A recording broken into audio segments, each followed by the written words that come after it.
Hello and welcome. Again, I am your host, Bonnie Jin. So far, we have done 5 out of 6 interviews with Dr. Jin, and today is the final segment, part 6 of the mini-series. Hi Bonnie, nice to see you again. In the previous segments, Dr. Jin, our acupuncture expert here, has shown dry needling is a style of modern acupuncture by justifying how trigger points used by dry needling are just one type of acu-reflex points, while the mechanisms and techniques of dry needling are completely the same as acupuncture. Today's topic is about the disadvantages and pitfalls of dry needling. So, Dr. Jin, I've heard that as dry needling refuses to inherit the theory and experience from thousands of years of acupuncture practice, it has shown obvious shortcomings in clinical application. Is this true?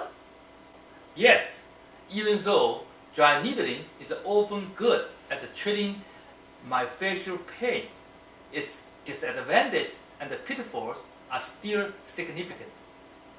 Dr. Jin, would you please elaborate on that with a little more detail? Sure. Acupuncture is a type of holistic health care, and there is a rich experience from thousands of years of the practice. Acupuncturists need to learn the principles of the holistic treatment from traditional Chinese medicine theories. However, as dry needling practitioners refuse to inherit the theory of the traditional Chinese medicine, their holistic training are much less than that required for acupuncturists. Thus, dry needling practitioners often lack necessary skills to attain optimal efficacy through holistic concentrations. Are there any difference of indications between dry needling and classic acupuncture? Yes, this is the second shortcoming of dry needling.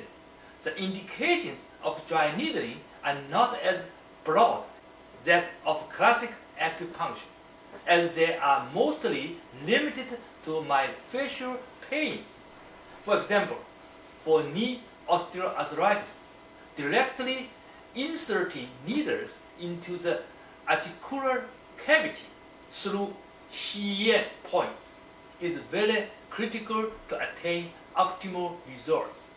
Yet, Shiyan point is not a myofascial trigger point.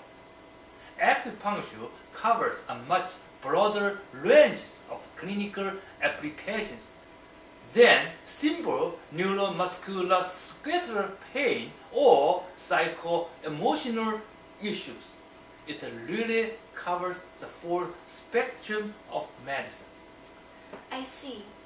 The limitations of dry needling are obviously related to that trigger points are only one type of acu-reflex points, right? Yes, the scope of the acu points, or called acu-reflex points, is broad.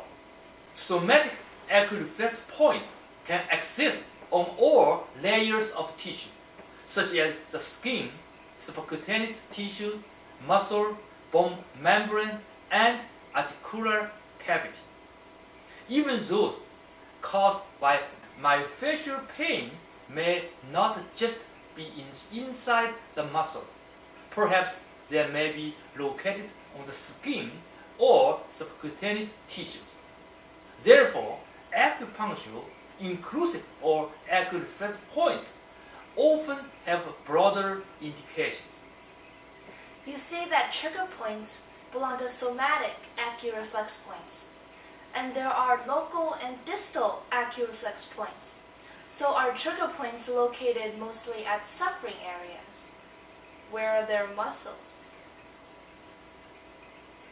Yes, dry needling emphasizes on the local points only and neglects the distal points selection, which often have good therapeutic effects, especially when combined with local movements or exercise during acupuncture.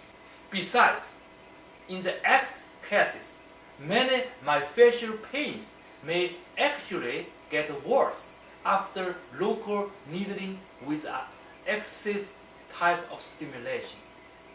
I heard that a tender spot or a taut band can appear at the body surface not only when there is myofascial pain. Is that true? Yeah, it's true. The trigger points detected on the muscle are not necessarily from myofascial pain syndrome. They need to be distinguished from which parts of the body, somatic or visceral disorders. For example, appendicitis can cause a tender spot on the leg called the Guanyuan appendix point, which is located on the muscle of the tibialis anterior. Moreover, the outputting inflammation and the trigger points can be caused by sudden systemic disorders, so making them difficult to be distinguished. Dr. Jin, as we are at the end of today's interview, would you please summarize your point of view about the disadvantages and pitfalls of dry needling? Dry needling has at least the following 5 shortcomings. The first, lack of holistic training. Second, limited indications of dry needling. Third, trigger points are only one type of somatic acute points. Fourth, local trigger points not always working. 5. Trigger point may be from visceral disorders. Remember, as Dr. Jin has said, dry needling is a form of contemporary acupuncture, also called trigger points acupuncture. This is because not only the myofascial trigger points stimulated by dry needling have always been acupoints, demeridian is not equivalent to deacupuncture. The needles and techniques used in dry needling are no different than acupuncture and the local twitch response by dry needling in the form of Tai Chi. Moreover, the mechanisms of dry needling and acupuncture are one and the same.